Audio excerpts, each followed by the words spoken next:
Hello everyone, welcome to the Hoops and Hits podcast. I'm your host, Casey Smith, and joined by my co-host, Jordan Pullitt.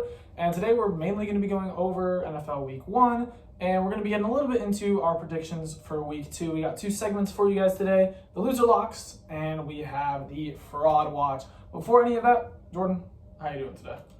I'm doing pretty good. We had a pretty good hooping sesh, if I had to say so. Yeah. I'd give it like a B or B plus just based on one of the games that we played, but I'm doing pretty good. I noticed this is in the frame for the first time. Yeah, you got some new room decorations. Your room is definitely a lot better than my room's pretty bare right now, so I definitely am going to go shopping here soon. But yeah, we hooped today. It was pretty good. Gotten some runs. We're in an intramural 3v3, so we got 2 games tomorrow. We lost our first 2. But I think we'll be better for 5s. I don't know. I feel like we're more built for 5s. 3s is more ISO, and we're not really like an ISO team. We're more ball movement. It's harder to have good ball movement in 3s. And there's just a lot more spacing. We're not a great shooting team. I don't know. It's weird, but I'm not going to get into the dynamics of our intramural basketball team. But we're going to get into the first segment of the day, which is Fraud Watch. There was a lot of upsets this week, or at least a lot of like close games. On my count, I have 1, 2, 3, 4, 5, 6, 7 games which could be considered upsets. So we're going to go over each of these teams that won and maybe they weren't supposed to going into the week and say whether we thought they should have won or shouldn't have won. Like, how legit are they going forward? The first one I have is the Thursday night game from last week, and it is the Lions versus the Chiefs. The Lions beat the Chiefs 21-20. The Chiefs were favored in this game, but there was a fair amount of people who had the Lions winning, especially since the Chiefs were losing Chris Jones, the Chiefs were losing Travis Kelce. How legit do we think the Lions are? To be honest, I don't take anything from this game from the Lions end, but I do think if the Chiefs if they have a Travis Kelce that's playing a little bit injured, he's a little banged up later in the season or to start, I guess, as well. Mm-hmm. But if teams are able to take him out or take advantage of that injury, they could be in a pretty bad shape because they had nobody who can make a play. Kadarius Toney with his terrible 2 drops, but MVS as their leading receiver, that's not going to get them to the Super Bowl like it did last year. So yeah, and I think they could struggle as well because they have a really difficult schedule. They're playing a lot of difficult teams, and they also were first in their division last year, so they're going to be playing all the first division teams, or teams that were first in their division. So they're playing like the Bills, the Jags. I don't remember the NFC division that they're playing, but it's not easy. But I think this is going to be a difficult season a bit for the Chiefs. But moving on to the Lions, I would not say this puts them in like Super Bowl contending tier, because you might think they just beat the Super Bowl champs. But I think they'll be pretty good. I would put them at around the 9, 10, 11. I probably would not put them as high as 12 because while this defense did get a lot of additions, they got a lot of new pieces. They, I believe, added 6 starters to the defense, which is super big. I don't think it's completely legit. And the offense is really good. Like last year, I think they were one of the top 5 offenses in the NFL. But you look at the offense on paper, it's not even really like that amazing.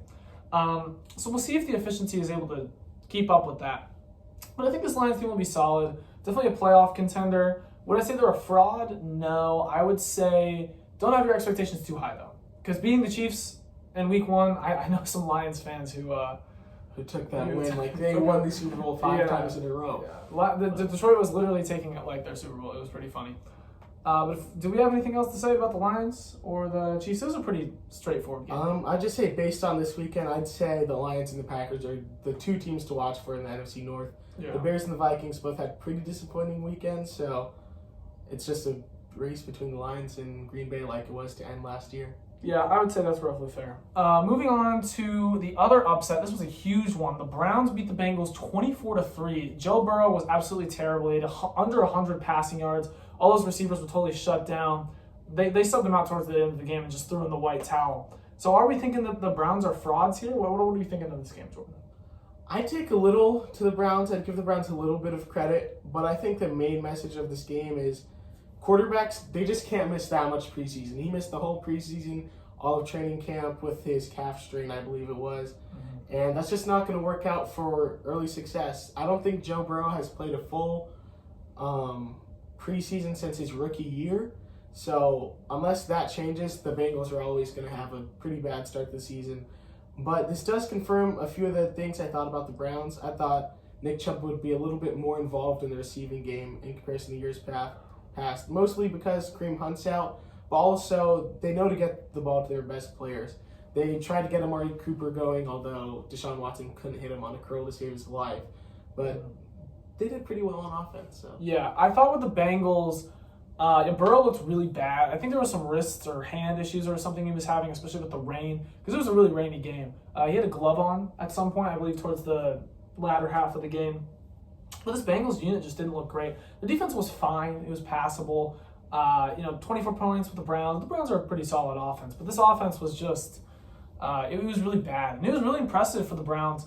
I think of their secondary kind of high, but I think it can sometimes be overrated. But I was pretty surprised this game. Holding probably the best receiving core in the NFL, I would say, to not many passing yards at all was great. Denzel Ward looked awesome out there. He looked really good. And I thought the Browns' pass rush was very much improved. You look at a pass rush that really wasn't great last year. The run defense wasn't good. Outside of Myles Garrett, this D-line is trash.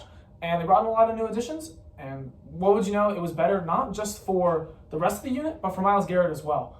When you have a guy like Myles Garrett, and it's just Myles Garrett, you're going to be getting double teams, triple teams, and it makes it harder for him. But when you have pressure coming from all angles and you can't really do that, it's going to make him even better. And he looked just awesome out there. It was really great to see, especially as a Browns fan. And then the linebackers looked fine. It was fine. But held the Bengals to 3 points. So I would say that I think the Bengals will bounce back. Because Joe Burrow needs some more reps. It's week 1. Offenses struggle a little bit more. Quarterbacks struggle a little bit more. He missed time. But I would say that it probably put the league on notice that the Browns can be a solid contender in the AFC North, a solid contender in a really tight AFC. There's a lot of good teams here. But I think they would have what it takes. I think they're a solid, well-lit team. yeah, it wasn't shown really in the box score, but I do have concerns with Deshaun Watson's accuracy for later down the year if the Browns do prove to be a true contender. But you could just attribute that inaccuracy to the rain, so we'll have to see in the coming weeks. He looks really bad. In overthrows and underthrows, there's a viral video out there where he just completely underthrows Cooper, and it's like a pick. There's a flag on the play for holding as well. It's terrible. And he had a lot of struggles with overthrows, underthrows. It was just simple curl routes with Cooper or other receivers, and he just couldn't seem to get enough touch on the pass. I think he was pretty good in the play action.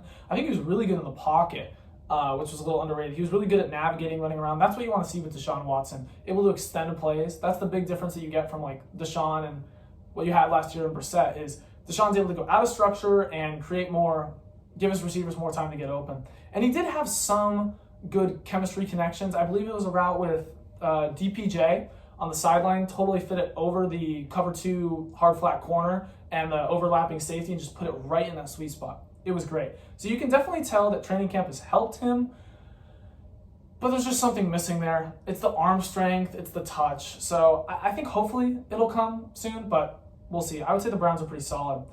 Next up, our next fraud watch, our next upset was the Buccaneers beating the Vikings. I'm not going to lie, this one shocked me a lot. The Bucs beat the Vikings 20-17, and there was just a ton of turnovers for the Vikings. Kirk had 3 turnovers, I believe. Yeah. Outside of that, I mean, he had a pretty solid game if you were to just look at the box score. Had like 350 yards, but Bucs came out with a win. It didn't seem like the Vikings could really perform towards the end of the game. Are the Bucs frauds? Yeah, I don't think this win really means anything for the Bucs long term. But for the Vikings, it is a little bit concerning. Kirk Cousins played really well, just straight up passing the ball. But he turned the ball over 3 times with 1 interception and 2 turnovers. And more importantly, they couldn't run the ball without Dalvin Cook. Alexander Mattison had 11 carries for 34 yards and really didn't look great on any of them. He didn't have any run of 10-plus yards. But the receiving core looked great. Justin Jefferson went 9 for 150.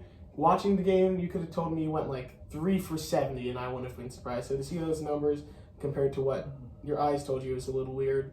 And guys like TJ Hawkinson and Jordan Addison were also able to get going. So if they can just turn the ball over less, I think it could be a pretty good season for the Vikings. But yeah, the run game is going to be a big thing to watch in the next coming weeks to see whether it was just the Bucs defense being solid at run defense, or if Alexander Mattison just can't be that number 1 running back that the Vikings need. I would say it was more of a loss for the Vikings than like a really good play for the Bucs here. I think it is really worrying for the Vikings and their season-long success, but I don't know if this Bucs team is that great. The defense is cool, but I think they overperformed a little bit, and they didn't even do that well. They stopped the run well, but not really the pass. Yeah. And then the offense with Baker Mayfield, Look, man, he'll have some games where he plays really well. He has the aura, he has the clutch factor, where he looks cool out there. You know, he's a fun guy to root for when he's on your team. But I still don't think much changed for me. There's still problems with being in the pocket, accuracy issues. I don't think they're going to have a great season. I would still have them around the 5-6 win range. I think that might even be a little generous, depending on how well this team is. Especially since the receivers are kind of getting older, kind of a little more injury prone. I'm not sure how I feel about this team. I would say they're frauds. Mm-hmm. I would definitely say they're frauds. Yeah, Kirk Cousins had double the passing yards of Baker Mayfield, to put it into perspective. Baker didn't even have 200? No. Yeah, he's great at, like, motivating a team and having a fun time, but I don't know if he's that good at football, man. He didn't look that good out there to me. I don't know. I wasn't watching the entirety of the game, but I wouldn't be too high on the Bucs here. I saw people on TikTok and like different websites being like, Baker is like, he's the Bucs guy now. And you got to be careful with how much you look at week 1. So I'd say they're frauds. But another game, this is another game that wasn't really necessarily an upset. It was kind of a 50-50 game that had one team slightly more in favor. It was the Saints versus the Titans. I believe the Saints were not favored. They were technically the underdog. And the Saints beat the Saints beat the Titans 16-15. What are we thinking about this game? My one thing for the Titans is just get Derrick Henry the ball more. He had 2 receptions. One of them was for 46 yards, the other for 10. And in the run game, he only got 15 carries, which isn't a terrible thing. But considering he's the only player on your offense, maybe outside of an older DeAndre Hopkins, that can really make an explosive play, I just think they need to get him the ball more. Their defense did pretty well, only allowing 16 points to the Saints. But Ryan Tannehill throwing the ball 34 times in comparison to handing it off to Derrick Henry 15. I don't think the number should be like that again. Tannehill wasn't even good. His completion percentage was pretty low. He didn't throw for many yards. These are two like really mid teams. These are two like really like maybe like in the conversation for a wild card berth. More the Saints than the Titans because the Saints are in an easier division, easier conference. These are two teams I put at like the 7-win range, maybe like 6. And I guess maybe the Saints are a little bit better than the Titans. I don't like either of these teams. I think I'd still like the Titans a little more. Yeah, same. But if they're going to preserve Derrick Henry like they did this game and give Tajay Spears reps, then I think I like the Titans defense more than the Saints. I think the Titans will be able to kind of maybe bash bad teams more, even though they weren't able to beat the Saints this game. So maybe that's a little contradictory. But I don't love Derek Carr. I don't love Ryan Tannehill either. Yeah, these are just two kind of like bad teams, to be honest. And one of them had to win 16-15, not a pretty score. And it just so happened that it was the Saints. I wouldn't really hold one that much more over the other. I'd say they're pretty similar. This one was also another close, kind of 50-50 game. It was between the Raiders and the Broncos. The Broncos were favored a decent amount here. If you look at Vegas, like the Raiders are usually around the 2 to 5, 6 win range, and the Broncos are more of in that 4, 5 to like 8 upper win range. Some people even have them in the playoffs. And the Broncos lost to the Raiders, 17-16, division match here. Do we think the Raiders are frauds? No, I don't think the Raiders are frauds. I just think the Broncos are bad at football. Mm-hmm. It's another year. Russell Wilson got another chance. I know a Broncos fan that said he was crying in joy about the first half. Then he had to watch Russell Wilson in the second half, which hasn't been great. And yeah, I think these two teams, if they didn't play each other twice and generate 2 wins from that, could be like 2 of the bottom 5 teams in football when it comes to wins. So yeah, the Raiders' defense is like really bad. It's really bad that the Broncos were only able to put up 16 points. Like outside of Max Crosby, the Raiders' defense is just like total garbage. The offense is okay though. You know, you got Devontae Adams, Josh Jacobs. Jimmy Garoppolo is a serviceable quarterback. This offensive line is absolutely awful. I thought Jimmy G looked cool. You know, 200 yards, 20 for 26. He's going to be accurate, threw a pick. That's kind of how Jimmy G is. He's more of a game manager, coolish quarterback. And then Josh Jacobs actually kind of struggled a bit. 2.5 yards per carry. Not good at all. He went 19 for 48. I think it's just the fact that one of the only good things that the Broncos are good at is they're stopping the run. And one of the things that the Raiders are very bad at is offensive line. They are very terrible. So you're just going to have some games with Josh Jacobs where there's like no holes. I don't think it was necessarily his problem. It was more just their team was bad and they were going against a tough D-line matchup, so it was going to be a little bit of a struggle for him. And then also Jacoby Myers had a big game, 9 for 81. That was cool. Got a concussion though. That concussion was really scary to watch. I'm happy that they didn't show the replay. I'm a fan of if it's a gruesome injury, just don't show the replay. Don't say, and here's the replay, viewer discretion advised, like half a second before you show it. I just rather they don't show it at all. And then another note on the Broncos, they didn't really seem to have like a leading receiver. Samaje Perine had the most receiving yards for them. Yeah. They're one of the few teams this weekend that, passing game wise, they just look rough. Like, Jerry Jeudy was out though, so maybe he could come back and do something. But Cortland Sutton, he's had years to wow me, and I'm not wowed by him. No, Adam Troutman had a better game than him. Yeah, Russell Wilson, it's tough to get much receiving work with Russell Wilson. I feel bad for the Broncos, man. They're paying him so much, and it's like forever. It's just, you got to be careful with how much you go in on players, and they put all the chips on Russell Wilson, and it's not working out very well. The next match, I have it 2013 for the Rams Seahawks. I believe it was 30-13, right? Wasn't it more? For Rams and Seahawks. For Rams Seahawks. Anyways, the next fraud watch is the Rams versus the Seahawks. The Rams beat the Seahawks. Yeah, it was 30-13. 30-13. Yeah, I wrote it down wrong. The first half or so, it was pretty close. It was pretty even. The Seahawks had a little bit of the upper hand. And then the Rams just took over. The Rams offense looked really good, which was pretty surprising given that Cooper Kupp was out. Are the Rams frauds? I'll have to watch this team again because coming into the game, I didn't think Puka Nacua and Tutu Atwell were going to look like Stafford looked really good too. Two of the top receivers in the game. Matthew Stafford had a pretty good game. I thought he was just like old, kind of injury prone. I thought it was kind of over for his career, but like 350-ish yards.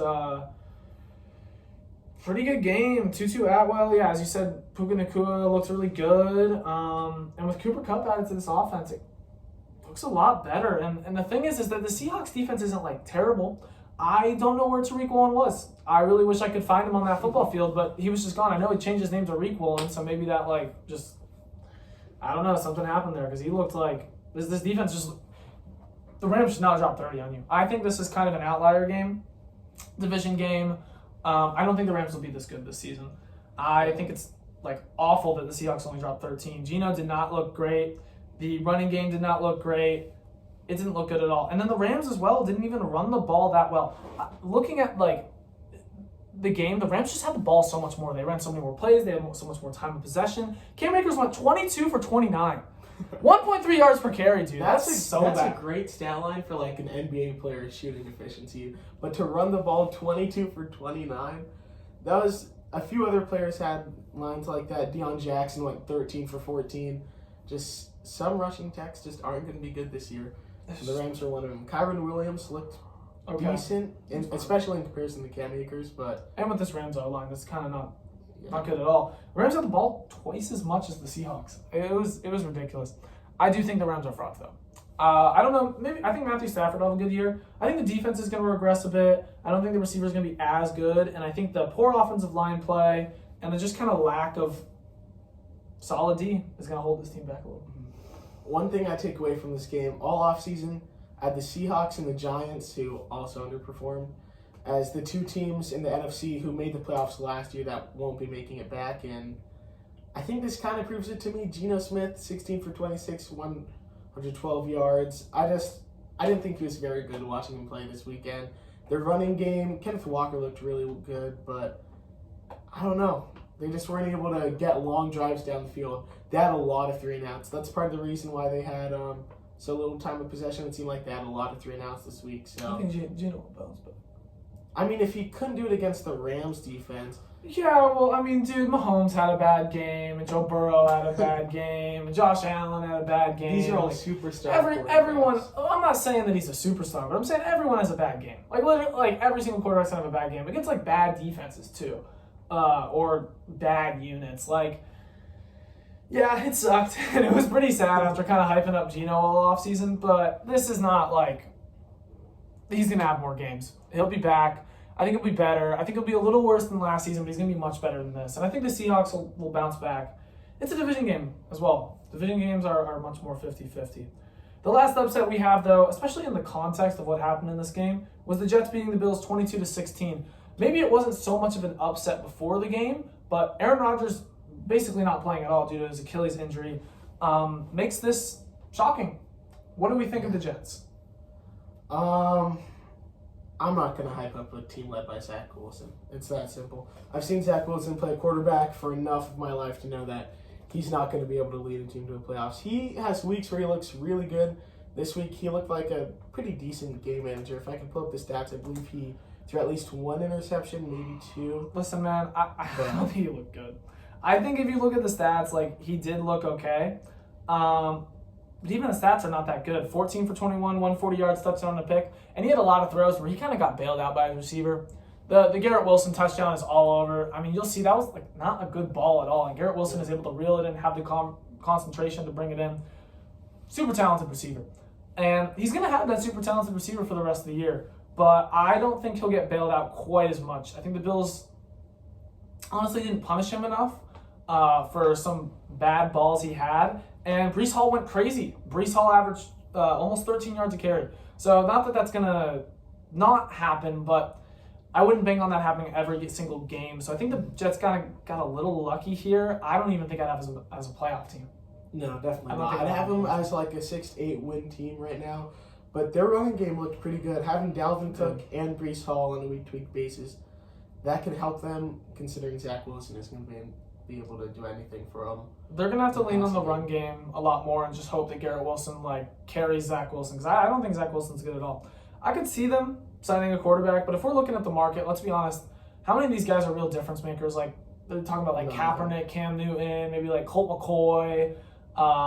Just keep Zach Wilson. He knows the playbook. Yeah, you just want to stay with your guy. I mean, hope that he does well, hope that he develops. Maybe he starts getting better.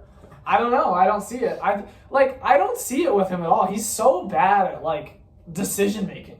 It's like the most basic fundamental. I don't know what he sees out there on the field sometimes. It's just he throws the most wild balls and he's not even that accurate or anything. With a guy like that, you just hope you can teach him how to read a defense. But all he has is arm strength. And it's not even well placed. I don't see it at all with him. I think he's just terrible. Honestly, I think he had a bad year last year and I think he's gonna tank his team again this year. And then I was a little disappointed with the Bills as well. They should have taken advantage more. Josh Allen looked like terrible. He looked like version of himself. Looked like me 5 years ago on Madden. Just absolutely doing stupid stuff. Looking like Nico on Madden. It was terrible, man. I don't know what he was doing either. It was like Zach Wilson just went inside of his body. It was awful. He regressed so much. I don't know what happened. I think a lot of these quarterbacks are going to bounce back. Yeah, I wouldn't expect this for the rest of the season, but this is the major concern for Josh Allen, his decision-making. He had 3 interceptions, 2 fumbles. He did end up recovering one of them, but he did lose the other. And that's what's going to stop him from winning a Super Bowl until he can fix that. Those turnovers and inconsistency in his game. So hopefully he can get better at it throughout the season. He's a great athlete, great arm talent, but decision-making, I'm not so sure. But that's pretty much everything on Fraud Watch. Just to recap, Lions are sort of fraudulent. Browns are kind of. Bucks are very fraudulent. Saints are a little bit fraudulent. Rams are a little bit. Pretty much everyone's at least a little bit of fraud, except the Browns and the Saints, because that was kind of a 50-50 game. But our main frauds are the Jets, Rams, and Buccaneers. Jeez, I'm burping a lot here. Sorry about that. But anyways, moving on to the loser locks. So last week, Jordan picked 6 teams. I went 3 and 3 as his locks to lose. He got 3 right, 3 wrong. You have to get them all right, though, so he gets 0 points. I picked only 2, and I got them both wrong. I picked the Rams to lose. Both of them were wrong? Or one of them was wrong. Oh, okay. I picked the Rams to lose, and I believe the Cardinals to lose. So we both went 50%. And we both got 0 points. So it's basically nothing happened here. So we're looking at week 2. I'm going to go over the games real quick. And then we will pick. Last week, Jordan had the first pick. So this week, I have the first pick. Let me read off the games here real quick. So the available games are Vikings, Eagles, Ravens, Bengals, Seahawks, Lions, Colts, Texans, Bears, Buccaneers, Chiefs, Jaguars, Packers, Falcons, Raiders, Bills, Chargers, Titans, 49ers, Rams, Giants, Cardinals, Jets, Cowboys, Commanders, Broncos, Dolphins, Patriots, Saints, Panthers, and Browns, Steelers. So there's a lot of tight games here. There's a lot of games between 2 bad teams, like Buccaneers, Bears, that I'm kind of going to avoid. I'm going to take what I think is the easy kind of lock here. I'm going to say 49ers over the Rams, so I'm locking the Rams to lose again. You don't think Puka Nacua will have 150 yards? No, I don't. The thing with this Rams team is they look good, but the 49ers are just a total suffocating defense. Just like they are just lights out. It is insane how much talent is on this defense and how good they looked. They totally demolished the Steelers. And I would put the Steelers and the Rams on a similar tier of team. So I think something similar here will happen. I think the 49ers are going to crush it. I think they have an amazing roster, all outside of quarterback, and Brock Purdy actually looked pretty good last week. So I think this is pretty much a lock to happen. I think the Rams will lose and lose by a lot to the 49ers. Mm-hmm.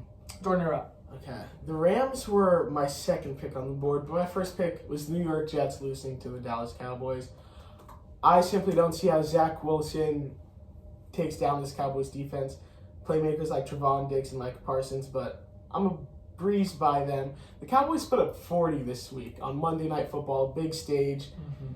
Or it was Sunday Night Football, not Monday night. Yeah. But I was really impressed by their offense. Dak Prescott looked pretty good. Well, he looked really good, but he wasn't doing anything extraordinary to me. Just stuff that he typically does. Sorry, I had to fix that. And then Tony Pollard looked pretty good as a running back. They didn't really have a power back for certain situations, which obviously didn't hurt him this week, but it could hurt him in the future. And Dude's small. He got carries in the fourth quarter. He doesn't look like he could be an NFL back. He looks so small out there. His strides are so small. Even if he's blown by someone, they're going to dive and hit his ankle. So I just don't see how Zach Wilson can lead this team. Maybe the only way the Jets win is if Breece Hall and Dalvin Cook combine for like 300 rushing yards. I think the Jets defense will obviously do better than the Giants defense against this Cowboys team. I would expect them to score less. It's just rough when you kind of need a lot of points. If you're the Jets, I would say their route to winning would be defensive touchdowns. Dak can be prone to throw picks, so you'd probably have to have like a pick six early on in the game, and then you can run out the clock. That would probably have to be the avenue. Keep it a low-score game. Keep it a low-possession game. That would be the route to win. It's possible, but I would say it's almost a lock for the Jets to lose. My other team that I think is like, these are the three main locks, would be the Raiders losing to the Bills. The Bills looked bad, and it's kind of funny because the Bills are 0-1 and the Raiders are 1-0. But we're looking at the teams that they played. I think the Raiders are a bad team, and I think the Bills are a pretty good team. I think Josh Allen's going to turn it around. I think this Raiders defense is really bad. I think the Bills are going to rack up a lot of points, and the Raiders offense doesn't wow me. So I would say that the Raiders to lose is pretty solid here. These are teams that are on like opposite sides of the NFL when I look at it as a contender or a contender for the first overall pick. I have the Raiders losing to the Bills. There's not much analysis on that. Yeah, and you said it was funny looking at wait, who did you just pick? I picked the Raiders to lose. Yeah, the Raiders just had a better week. I would say the Cardinals had a better week than the Giants, who they play, and I'm going to pick the Cardinals to lose. Coming off a 40-0 loss and being favored by 5.5 points on the road, I don't know if that's ever happened in NFL history, to be honest. But I just don't see the Giants losing to the Cardinals. I have a little secret that I'm willing to share. I'm probably going to pick the Cardinals every week as one of my locks. If they're available, if you haven't already picked them, I'm going to pick them. Yeah. Joshua Dobbs, well, I'll say until Kyler comes back. Then I'll have to see a week. But Joshua Dobbs, he's the worst starting quarterback in the league right now. James Conner isn't anything special. The Cardinals' line did look pretty bad. Dude, it sucks, bro. Their defense is terrible. Like the only like average players on this team are Marquise Brown, Budda Baker, end of list. End of list, bro. Two players who are like average. Like the rest of the players on this team like would not start on like almost any other NFL roster. It's so bad, so devoid of talent. Yeah, I kind of get taking the Cardinals most weeks. Yeah, regardless of what the Giants can and can't do, I don't think the Cardinals can do anything. Yeah. So this might have a relatively impressive game against the Commanders, though, which makes me think worse about the Commanders season long. But and yeah, it's more of a knock on the Commanders than anything. This might be my last pick here, depending on how things shake out. I'm gonna have the Vikings losing to the Eagles.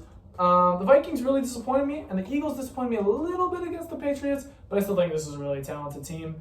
And I think it's like a lock to win. Last night I was on a show and I had two other co-hosts with me who picked the Vikings to beat the Eagles, and that really shocked me because I think when you look at these two teams, What position groups are the Vikings better at than the Eagles? Like, it's only tight end, I guess, like Hawkinson over Goddard. That's pretty close. And then you have the receiving core, which is Jefferson, Osborne, and Addison versus A.J. Brown and Devonta Smith, which is also kind of a toss-up. And the rest of the team isn't even close. Jalen Hurts is way better than Kirk. The offensive line is way better on the Eagles. The defense is way better. Interior defensive line, edge rushers, linebackers, safeties, corners. I'm going to take the Eagles everywhere else. Coaching, Eagles. So I think this team is just so much better, and it's also a primetime game. Kirk Cousins, like, legitimately is worse on primetime. There's certain players who have, like, a playoff curse or a primetime curse, and it's usually kind of BS. Unless it's James Harden. Kirk is, yeah, or, like, there's specific examples. I think, like, Harden and Embiid and Kirk Cousins are, like, those guys. Like, Kirk Cousins is so much worse on primetime. It's actually hilarious. So I think the Vikings will lose, go off to 0-2, and stir some scary stuff here. How about the 49ers, Rams? Yeah, I have the Niners as a lock to beat the Rams. I don't think it's going to be a particularly close game. But my locks here are the Rams, Raiders, Vikings. That might be it. Jordan, you have the Jets, Cardinals. Are you going to take any more? Yeah, so are you done? I'm going to see what you pick. I'll think about it. Okay, so I have only 2 more games that I could potentially think about.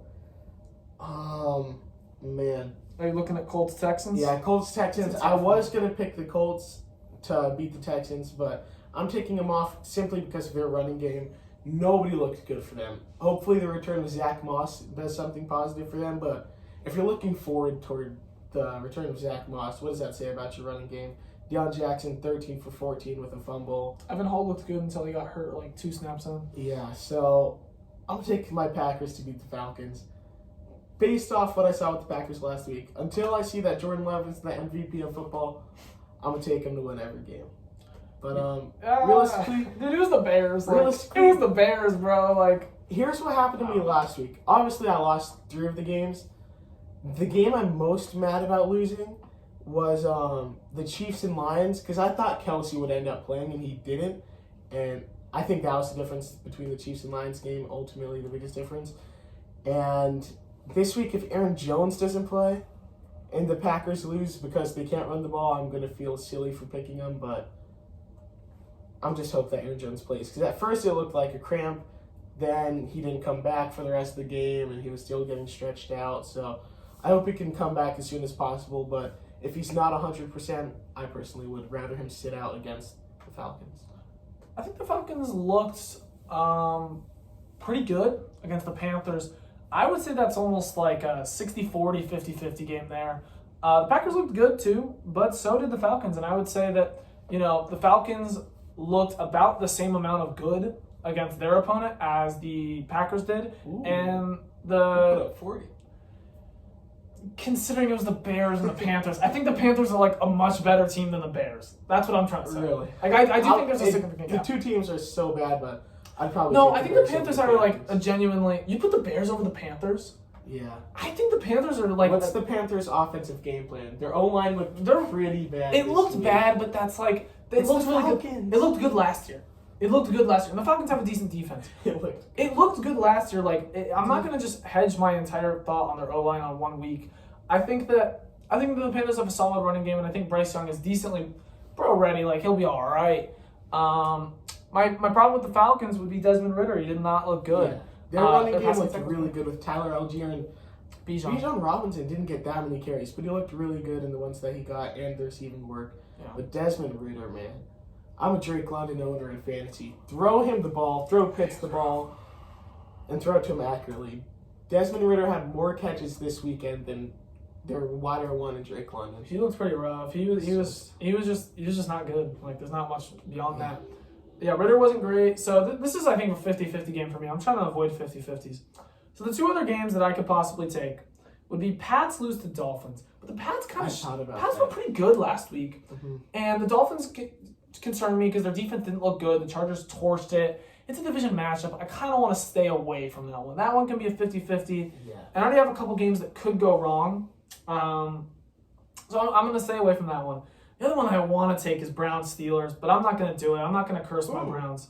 Browns versus the Steelers. I would have the Steelers losing. Okay. Because the Steelers looked really bad last week. The Browns looked really good this past week. It's going to come back to the average, and I don't know what the average would be. But yeah, it's definitely not a lock. I give the Dolphins and the Browns both like a 60% chance, but I'm not going to take either of them. It's both division matchups. The teams they're going against are like genuinely solid teams in the NFL who have really good coaching. That's one of the things there. Yeah. So I'm going to stay with Rams, Raiders, Vikings. I think I'll be able to pick up 3 points here. If I had to guess one team that would win, the Raiders. No way. Who do you have? The Raiders. Rams. So it'd be Rams. Who's most likely to win? The Rams versus the Niners, the Raiders versus the Bills, or the Vikings versus the Eagles? I'd say the Vikings versus the Eagles. Just hoping that the Vikings can outscore. I mean, obviously they have to outscore to win, but just outscore them in a shootout type of game. I don't see the Rams winning. I don't really see a way that they can score against that 49ers defense consistently. And the Raiders aren't going to beat the Bills. I know Josh Allen looked bad, but you got to look really bad to lose. It would be rough. I think I'm pretty confident. Are you going to take anyone else? No, I think I'm locked in with the Cardinals losing the Jets and the Falcons. And then also, Cardinals, Jets, and Falcons. Yeah. But I believe that wraps it up for our loser locks here. A little bit of a shorter episode, but I thought it was nice. And hopefully one of me or Jordan will get some picks. That about wraps it up, everyone. And thank you for listening in. One more thing. I know. I was waiting until we finished that segment. Aaron Rodgers, please come back. Yeah. Please come back. I don't want to see your career. Did you see what he posted? Yeah, I did. He posted like when the darkness most comes before dawn. The like some Batman type stuff. I will rise again. Yeah. Dude, like that got me motivated. Because last night after the game, I was in here. I was probably on Minecraft, just doing some random stuff, and I was really thinking, like, have I seen it all with Aaron Rodgers? Like, he's 40. Yeah, is he ever going to be the same? Probably not. Is he ever going to play again? Maybe not. So that got me really sad and emotional, thinking like my whole life he's been on the Packers as a starter.